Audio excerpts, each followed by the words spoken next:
এবার আসেন বগুড়ার জন্য কিছু কথা বলি। আমাদের প্রতিহিংসার রাজনীতি সব জায়গায় সুবল দেয়। আপনাদের এইখানে একটা আন্তর্জাতিক ক্রিকেট স্টেডিয়াম ছিল যেটার নাম চান্দু স্টেডিয়াম, তাই না? এখন কি আর এইটাতে খেলা হয়? কেন হয় না? ওই হিংসার কবলে পড়ে গেছে, এই জন্য হয় না। আমরা আপনাদেরকে কথা দিচ্ছি, ইনশাআল্লাহ জামাতে ইসলামী দেশ পরিচালনার সুযোগ পেলে মর্যাদার সাথে চান্দু স্টেডিয়ামকে আবার জীবন দেওয়া হবে, আবার আন্তর্জাতিক খেলা এখানে হবে ইনশাআল্লাহ। এ বগুড়া উত্তরবঙ্গের রাজধানী খ্যাত, সাত মাতা সারা উত্তরবঙ্গকে যুক্ত করেছে।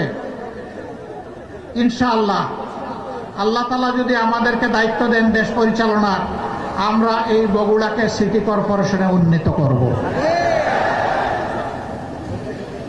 আল্লাহ তাআলা যদি আমাদেরকে দায়িত্ব দেন, সুযোগ দেন, এই বগুড়া একসময় শিক্ষায় শিল্পে সারা উত্তরবঙ্গের জন্য একটা গুরুত্বপূর্ণ জায়গা ছিল।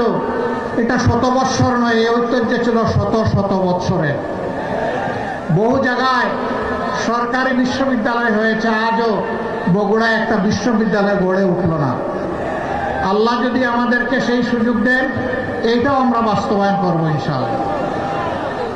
মোটা দাগের এই বিষয়গুলোর পাশাপাশি যমুনা দ্বিতীয় সেতু, এইটাও বগুড়াবাসীর দাবি, এইটা পাশের গাইবান্ধার দাবি।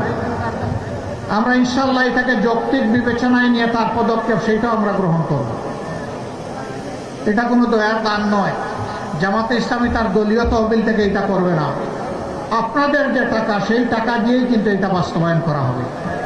বলবেন এত টাকা আমরা দিতে পারি, হ্যাঁ দিচ্ছেন তো আপনারা। আপনাদের টাকাটা জুড়িতে রাখতেছেন, আর জুড়ির তোলা না থাকার কারণে বাইরে চলে যাচ্ছে।